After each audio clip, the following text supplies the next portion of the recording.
start talking, and I get really interested in what's going on. So, Pedro Girardi, you are coming to us from Rome, but you were just telling me that the path to Rome took a detour through Minnesota. So you you were Carleton College, and then you landed at the BCG office in Minneapolis. Yes? That's correct, but it all started even before that, like the crazy path, because I was born and raised in Brazil.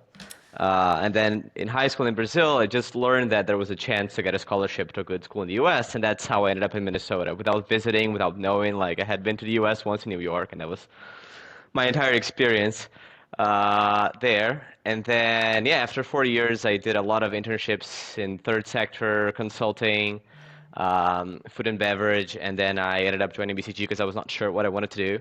And I joined the Minneapolis office. I assumed I was recruiting before most of my friends. I assumed most of them would stay in Minneapolis. So that was literally all the rationale that I had back in the day. I was going to ask, why stay in Minnesota? Did your friends stay in Minnesota? Well, no, none of my close friends stayed in Minnesota. A lot of them went to New York, a lot of them went to Seattle and SF, and none of them stayed in Minnesota. But I liked Minneapolis a lot, actually. I thought it was a great city.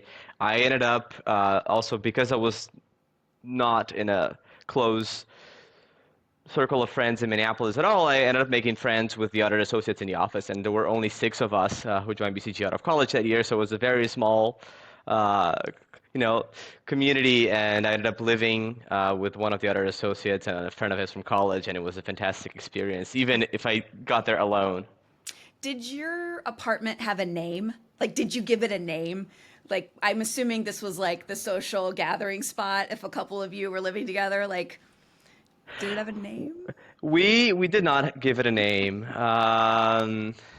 We had like the upper floors of a townhouse near a lake in Minnesota, so it was a fantastic place. It was not a place where we would hang out like in the evenings with other associates because it was more of like a residential neighborhood than a going Okay. out type of place. Okay, got it. So let me get to the punchline of why I wanted to talk to you. So you've been an independent consultant now for over a year, successfully finding business, doing business on your own. And we're going to get to all that. But first, I want to kind of go through the arc of what got you there and go into what some of those points in time of transition were like. Um, how long were you at BCG? I was at BCG for a year and a half. Just a year and a half. Okay, great. And then in the transition period, tell me about the transition out of BCG. So you left BCG and went to a kind of normal corporate job. Yeah. That's correct. I left BCG and I went to Delivery Hero, which is one of the largest alternatives like Grubhub and DoorDash globally, and it's based in Berlin. Part of the transition was I am a double citizen, Brazilian, Italian. I wanted to move to Europe. Was also part of why I left BCG in the US. And Berlin at that point was a big hub for startups and innovation in Europe. There was a lot of opportunity to get a cool job within tech, and that's exactly what I found there. So it was my first landing spot in How Europe. did you get that job? Did you move to Berlin and then find the job, or did you find it and as part of your transition? I moved to Berlin and I found a job, but it was Okay. very quick. I actually found it through, it was a two-step process, but it started with the BCG alumni network. So talked to somebody who was a former BCGer who worked at Delivery Hero. They had quite a few of them. I applied for a position with him. I didn't get it, but then he said, look, we would like to. There's this other position with this other former BCG guy. We think it might be a fit. And it turned out to be a fantastic position within the company. So it was a bit of the equivalent of a chief of staff for somebody who was running a big strategy and product development part of the tech company. So it That's was a great a lot job. of, yeah, I had a little bit of strategy that I knew, and then there was also the product development part that I didn't know at all. Yeah. So it was very Okay, interesting. so I have a couple questions. Let me write this down because I want to come back to that job. Yeah. Um, Going back though to you landed and started, did you contact these alumni cold, or were they a warm connection from some, other alums that you knew in the US? You mean the people that I talked to who were ex-BCGers Yeah. in Europe? Yeah. A lot of them were cold. I have to say, I hope BCG does not get mad at. Reach out to a lot of McKinsey and Bain as well because I felt like these people were probably going to reply, and they did. So a lot of it was LinkedIn searching, but some of it, BCG also gave me support through the career teams in Amsterdam and Berlin, which were the places that I was looking at. So they Interesting. also helped me. Interesting. Okay, so some good cold LinkedIn outreach. I actually get some of that myself, and I will say, like, if someone says they're coming from any of those firms, I never turn it down. Yeah. I always call. I mean, I just feel like it, even if there's nothing I can do or nothing they can do, it's always an interesting conversation. It's kind of worth the 15 minutes. Um, I've never done it myself, though, interestingly. So maybe there's a learning for me. Um, so you brought up something that I also wanted to understand, which is the alumni office at BCG. Did they directly, like, what was the work like with them? They connected you to the offices in Europe. Were they supportive of you? Like, what kind of programmatic help did you get from that team? Yeah, they were very supportive, and the people in Europe were super supportive as well, which I didn't expect. It's coming like a random BCG associate from the Minneapolis office. I thought it was going to be hard to get time and help, and in the end, they were super helpful. Just email them, get a Zoom call. They basically pointed me to a few companies. I feel like, at least in Europe, the dynamic is there are a few tech companies that tend to hire a lot of ex-MBB people for strategy positions. And so they pointed me to the firms that were like the most likely to give me an interesting work environment and hire me for a role.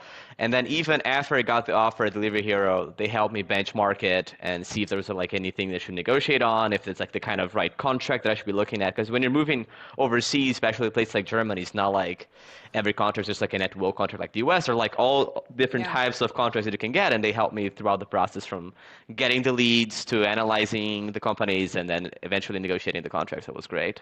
That's awesome.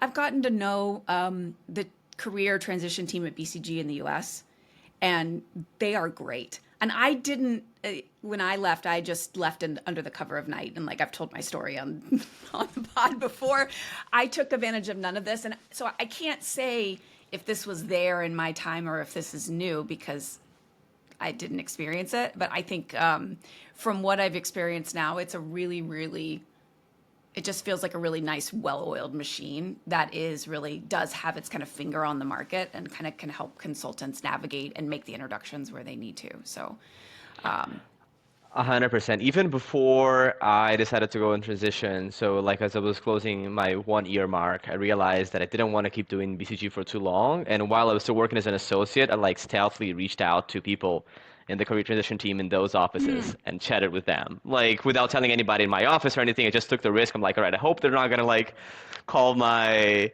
PL or my principal and tell them about it. I'm just going to see and ask them like, look, what kind of opportunities are out there? If I decide to go to Europe, what kind of roles are there? What kind of salary ranges should I expect?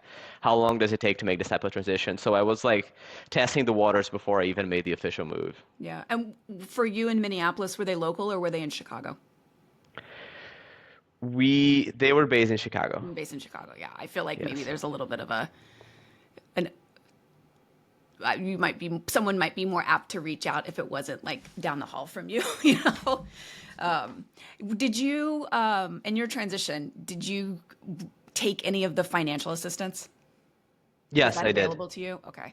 Yes. Yeah, I think that's something that people, and you know, not to be missed. Another one of my mistakes is that I didn't take advantage of that. And like, not that I needed the money, but it just feels like I left some time on the table that I could have taken because I felt like I needed to jump right into the next role to keep, you know, financially moving along. So, I think that's actually something that impacts people throughout their career. If people have a cost of living that is low compared to their salary and they have money in the bank, they can afford to make these transitions. And we can talk about that later on when we talk about transitioning to independent consulting. mhm. If you have a good runway, if you think of yourself like a startup, you don't have to jump at the next money making opportunity. And I think that BCG offered that like in a Yeah. very interesting way for me as well. Yeah.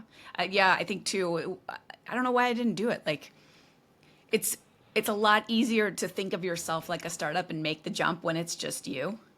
You know, I can understand it, at the time it was just me too, right? So I can understand if I had had kids or a family and I was a primary breadwinner. Like that's a totally different calculus, but yeah, I think thinking about yourself as a startup and then taking that kind of seed funding and moving forward to the next step is great. Okay, so you land in Berlin, and eventually we're going to get to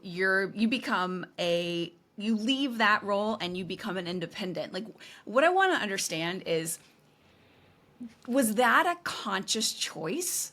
Did you think this is a career that I can pursue, or this is something that I know I can use as a bridge maybe for a couple of years? Or were you more looking at, okay, what are the opportunities available to me, looking for jobs, and then something just happened and that became your first client?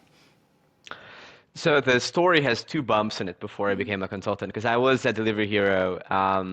At some point, I decided that the role that I was working in was getting a bit boring after a year and a half, and I decided to transition internally to a startup that was being funded by Delivery Hero.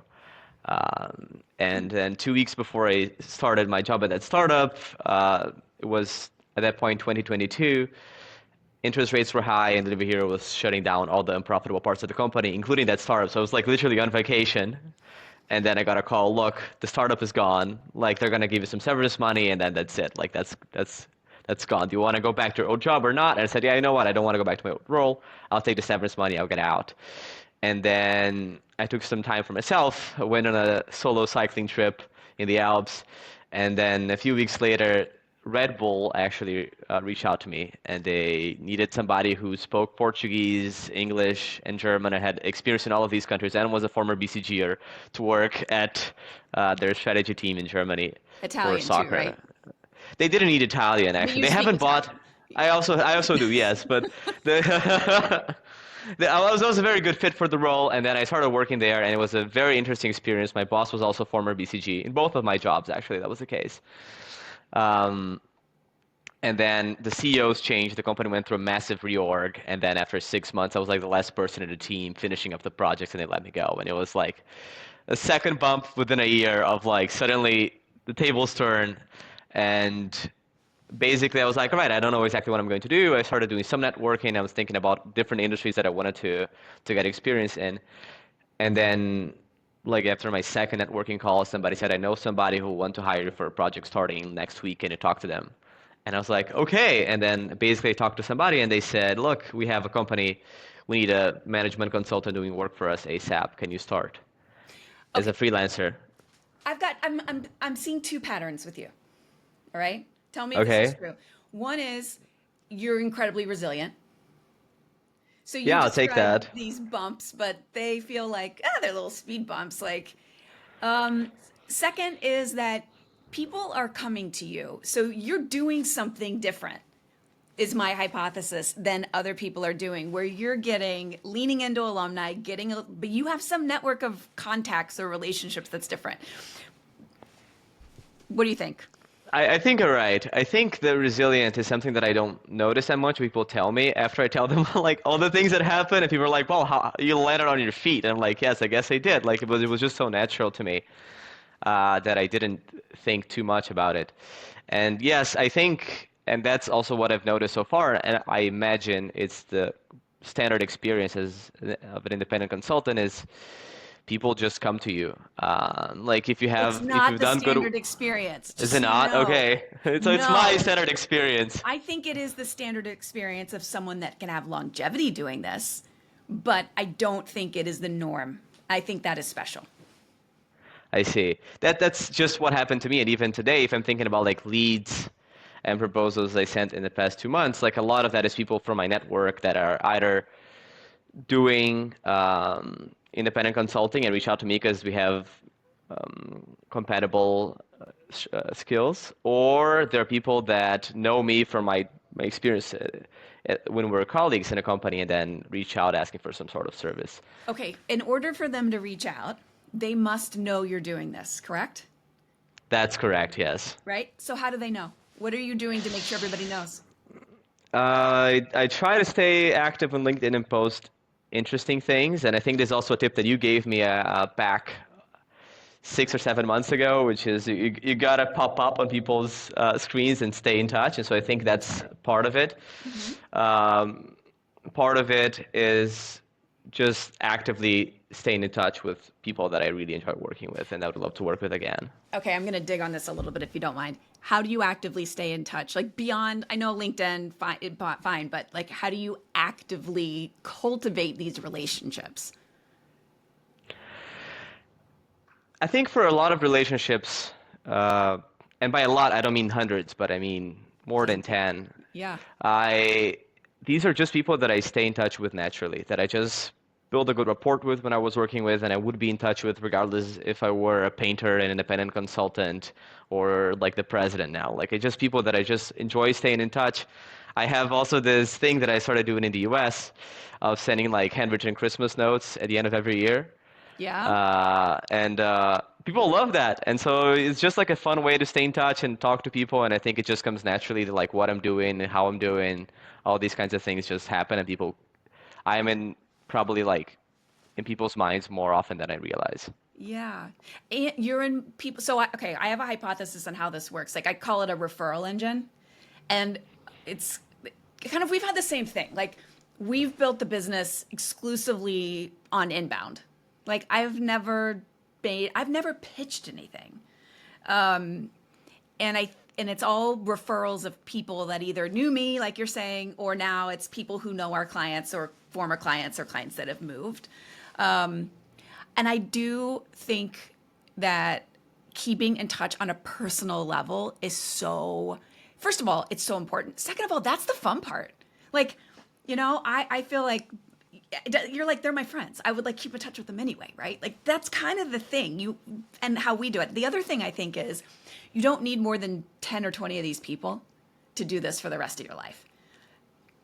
Like 20, I call them evangelists, but 20 evangelists, you will have more work than you and 5 people can ever do.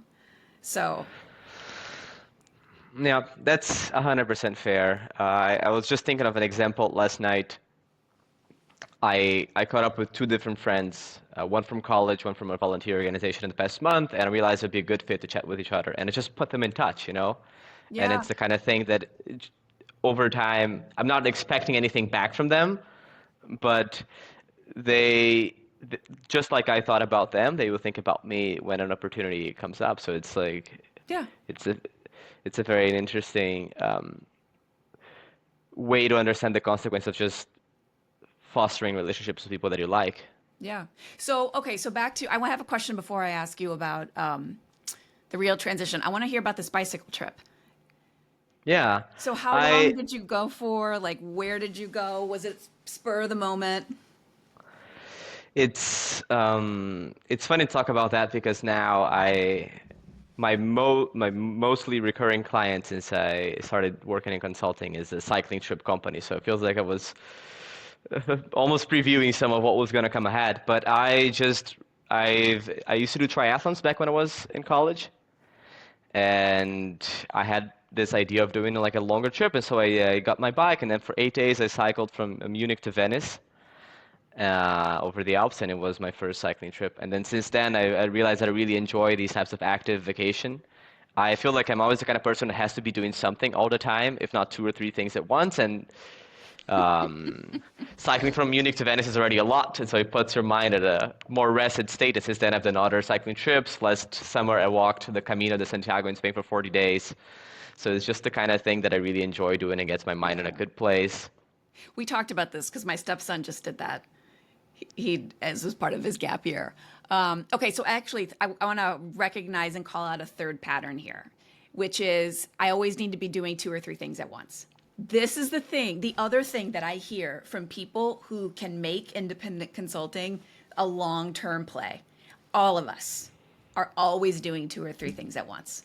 And it's like, in some ways, it's amazing. And in some ways, it's kind of like a curse because you find yourself, sometimes you're like, all those 3 things add up and you're having to manage it all at once. But yeah, that is, and I think, I don't know, I think, what, well, let me ask you, what, do you think that that is a secret or an advantage that you have as an independent consultant?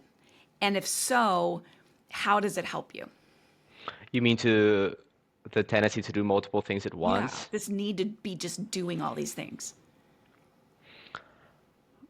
I think it might help. I think when you're your own boss, you have to deal with a lot of things that you didn't have to when you were an employee. Just if you're thinking about the probably the optimal level of LinkedIn presence and then financial planning you have to do on your end, and then thinking about your website and thinking about like tax stuff, you know? And so I feel like a lot of things pop up. And if you're the kind of person that is energized by taking a 15-minute break from client work because you also have to think about like filing your tax return this month and how to do that, I think you're more likely to thrive than if you're the kind of person that really just enjoys focusing on one thing and doing that and repeating over time. I think maybe like a more stable, corporate role could be a better fit for that. Interesting. Okay, great. All right, so you come off the bike trip, you do a stint at Red Bull, now you're on your own, and now you're looking for your own clients.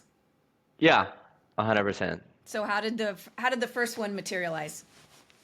Well, the first one happened, they found me, I didn't find them, right? I think that was, I did a little bit of networking, as I told you, this person told me you should talk to them, and then they asked me, can you start working?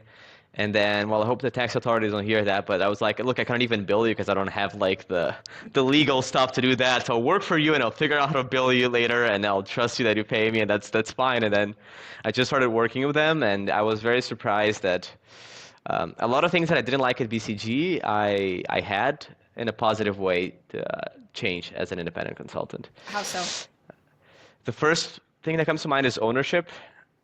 I think especially starting as an associate, I felt like there were Yeah. just so many layers with bumps and changes that come all the way in, trickle down, and then trickle all the way up that I found like my job was not necessarily the most impactful or creative. Like I think it was great as a learning experience to do the basics very fast and very effectively, but I didn't think I was doing anything that like a very, very competent high schooler or like freshman in college couldn't do otherwise. Wow. I mean, Uh, you probably don't know a lot of freshmen in college. I've met a couple. I mean, it's not exactly the same. So, But I think as an independent, I have to think a lot more about how I want to everything from the way that I interact with the client to the kind of deliverable that I think is feasible to the steps to getting there to how do I interact with all of these different stakeholders in the company. Like being a one-man show kind of forces me to wear all of these different hats, which is also something that I enjoy, right? Because I enjoy doing two or three things at once. But I find that super, super exciting. yeah. So the autonomy. The autonomy is huge. And then the second thing for me is I can, depending on how projects go, I can plan for longer breaks during the year as well. So I can play like the money leisure balance a little bit more towards what I like. Yeah. And So that to me how is really important. were you able to do that in year one and get those breaks in? Well, I think some of the breaks were forced at year one because suddenly the project ends and it's like, okay. Yeah, okay, okay, yeah, that's true. And then like maybe like the client goes on vacation or they have something really important. They're like, look, we're pausing this for like another month. We want to start something else with you, but not now. So I definitely had a lot more leisure than I had in a company. I also had the experience when I had a project coming up and a client asked me like, can we extend this, right? And it's a very tricky situation because I had already planned something, but extending would be interesting. Plus, it pays good money, right? I'm my own Hmm. boss, and so this whole ownership aspect of the job is like to a completely different level. But I think I've been able to find my balance in a way that suits me, while also knowing that like sometimes the balance will flip, and a corporate job would be more manageable than a consulting job. But like on average, I think it's in a very good place. Yeah, yeah, I find that too. I mean, it's like I say, I could say no.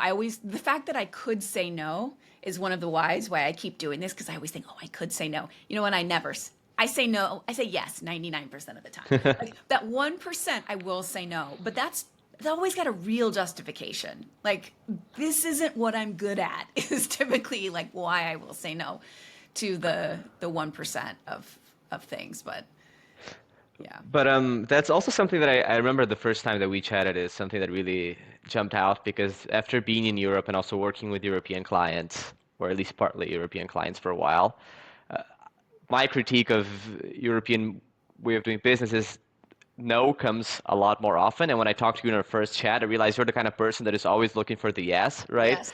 A little bit like the book Getting to Yes. Yes. I feel like you're always looking for, even if it's not exactly what the other person had in mind or what you had in mind, you can find a way to add value in a different manner. And I think that's a very positive thing of you. I think Americans in general tend to do that, but I think you're also very good at that. So that's probably why you're not saying lots of no's. No, it's well, that's true. I actually had a really interesting conversation with Regina, my operations director, yesterday, and she told me I'm trying to figure out this easier operational process on a fintech platform. Okay, it's like nothing to do with our clients, and I asked her to make a call and figure it out. And she was like, she made the call and she was trying to tell me, like, this really isn't possible. Like, I've done all the work. I've talked to the people. What you want to do is not what they can do. And she told me that. And I said, I hear that you're telling me no because it's not possible.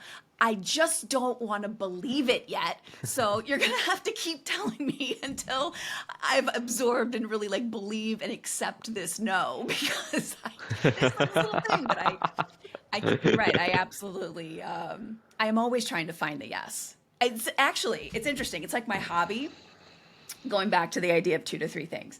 So my husband, I think I told you this, my husband's a real estate developer. All right. And he builds these like luxury infill houses. Well, somebody has to sell them. So eventually I get my real estate license on my phone during football season solely so I can negotiate it. Because negotiating these sales, I think a typical agent just wants to get a deal done, not me. It's like, I not only do I want to find that yes, I want to find a yes in the way that I want the package to be. And it is something that I think like these financial negotiations, many people hide from. And it's like the best 2 weeks of my year when I get to like, and I couldn't do, it's like I have to do it for your own property. I couldn't do it for anyone else because it would be their fight, like I put a lot more risk into it than maybe somebody else would. But I love it. I feel like maybe I missed a career in some kind of like bigger deal making capacity where like I'm like, gosh, what if I had been like a global account manager at a big tech company and like formed these huge partnerships, and like that would have been a really fun career for me. If I didn't have this also need for like autonomy and doing my own thing. So But I'm curious here because I feel like in the same way that as an independent consultant, you're probably going to be negotiating like rates and what you sell, etc. To me, like real estate is even more in the extreme of when I think of real estate, it's like, look, do you want to pay $1 million for this apartment or no? Okay, yes, no. Like how do you see that in a way that is oh not Oh, linear no, no, like no. that? They'll say no. And then I mean, it can go in a million direct. Every time is a new adventure. But they'll come in lower and then you got to anchor them. And most people just try and meet at the middle. Well, that's not what we're going to do. And then you have to figure out, well, what do they really want? Like, do they really need to move in 2 weeks? Or do they really have like a limit on their income that only allows them to, borrow so much money? And then that's going to take time. And if we do time, like, I'll figure out all different ways. I mean, and I will walk from a deal. Like I walk from a lot of deals. So I you don't don't know. always say yes. Sometimes it's a no. Right, because there's going to be another one behind it. And it's like, look, if we have to keep this house on market for another 2-3 months, but it's $100,000 difference, fine. Like we'll cover it. We'll get to where we need to get. Somebody will come along. Somebody always comes along. So I don't, my husband doesn't like this, by the way. It's like they're his pieces of art and I'm, we're not selling it. Like, and and then he's like, well, what are we I'm like, I don't care. And it makes for You some think interesting dinner conversations. But it's, you, it's my hobby now. So is it a reflection of risk aversion? interestingly, I am highly risk averse. Okay. Yeah. When But it you're comes to willing like to walk away from a deal. from my own life, I'm really risk averse. But I don't see it as a risk. It's like I've done this so many times that I know what's coming, and I'll do the math on the cost, the holding cost per month. And I'll think, okay, worst case scenario, how many months, what's the holding cost versus what they're asking. And I'll look at that financial trade-off and make a call. And sometimes we'll take it because I'm like, gosh, this could, in this market, sometimes it's like, well, this could take another 8 months and we have no idea. And, that's the reality. So, but yeah, I do love a negotiation. All right. So you now have been, how long have you been independent? Like over a year, but how long? 2 years? I started June 2023, so it's going to be Coming what, on two around 20 years. months, yeah, at this point. Have you ever gotten to a point where you're having to turn down work yet?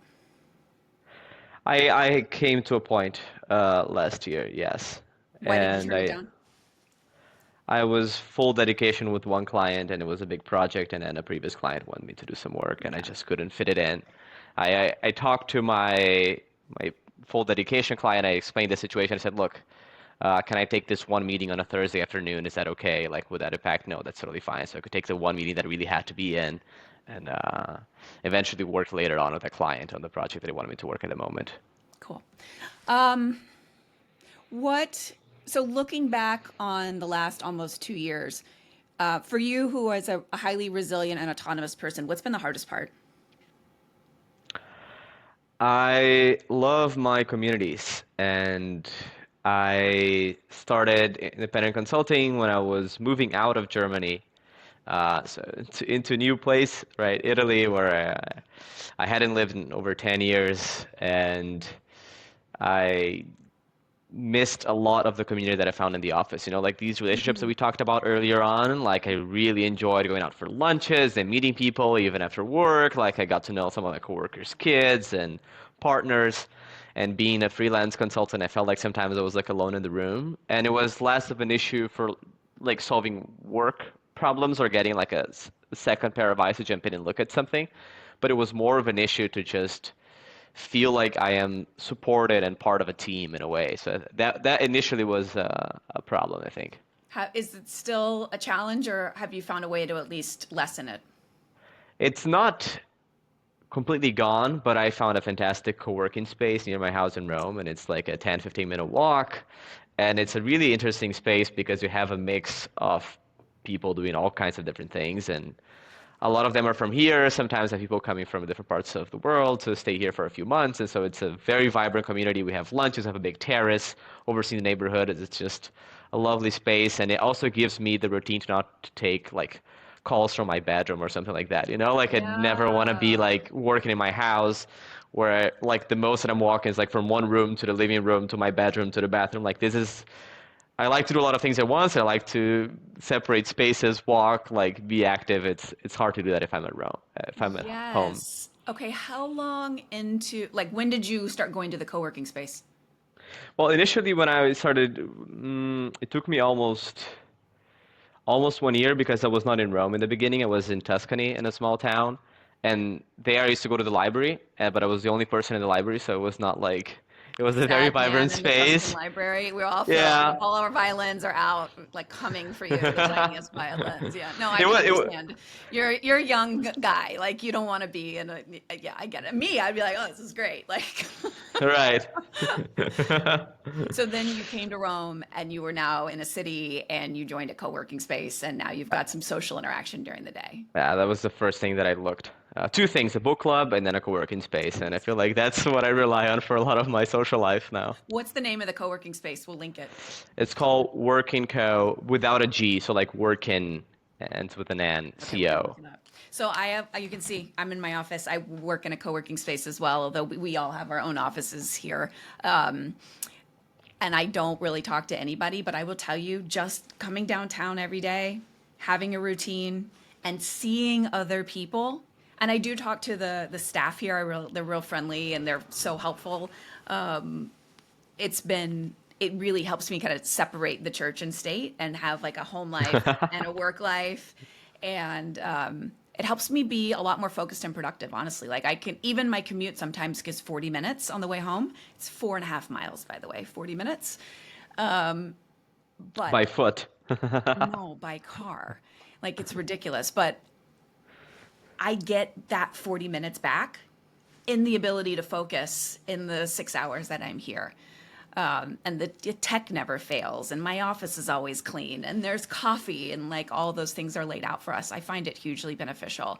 It's something I actually don't hear people talk a lot about, but I maybe this is something we should do a little spit more studying and talking about because I found it incredibly helpful. I found it amazing as well. Not only you have the community there, I think you pointed that slightly. I don't have the distractions that I have at home, because like if I am like working in a even if I have a designated space in my house, it's like so easy to think, oh, I can like go to the kitchen, like start cooking, I'll just go to my room and pick that up, and then I can do that. And if I'm like working, it's much more like Yeah, bang, like you exactly. work, that's it. Like no computer, you're not gonna be playing games on computer, you're not gonna be calling grandma. This is like work time. And if I'm on a project and work at stuff and like I'm working like after dinner time, I'm not like commuting from the kitchen to the place where I work, like I'm in a co-working space and I'm gonna go to the street, go to a pizza shop, grab it, like walk around the block, and then come back, and it's a completely different mind, like much fresher that can work on things. So I find it extremely, extremely helpful. Yeah. Well, let's do this. Let's close out with like, if you're talking to somebody who's you, let's say 2.5 years ago. Okay. So Okay. exiting on, going through the thought process, what advice would you give them? I think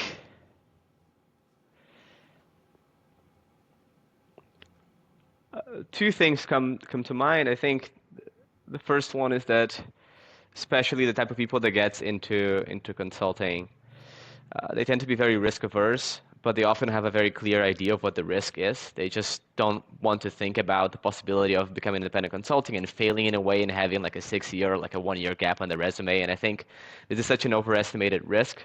Like I don't think people should be that risk averse about their own career. And look, if you know your stuff and people have worked with you and they know that you know your stuff, they're gonna be happy to hire you for a role, even if you take like a 6 month break in the Himalayas, climbing the Everest or something. Like I think people really overestimate the risk of making different career moves. And then the second risk, which is tied to that, is okay, now you want to become an independent consultant, really work on your costs as if you were a lean startup. I think a lot of people Hmm. that work on high-paying jobs, they tend to have a very, very expensive lifestyle. And it's a very different decision to become an independent consultant if your monthly fixed expenses are like 2.5, 3 grand, than if they're like 25 grand. And so like you have a completely different lean way. Even if you just say, look, this is like a $50,000 game, I'll stay until I spend all of this money. It can mean a year, it can mean 6 months, it can mean 3 months, depending on your lifestyle. So be able to manage yourself as if you were a company and take some risk. I think it's probably the best advice somebody could have given me. Yeah, that's great advice. I'll add to that. Make sure you're running your own P&L. Like really do your accounting and run a P&L and really look at it and have rigor around it. People don't do that, and how do you know what you're spending if you're not tracking it? So something I've done from the beginning, I think has been really helpful. Well, Pedro, this has been a wonderful conversation. As always, thank you so much for joining. And that's it. There we are. Thank you very much, Lauren. I appreciate it.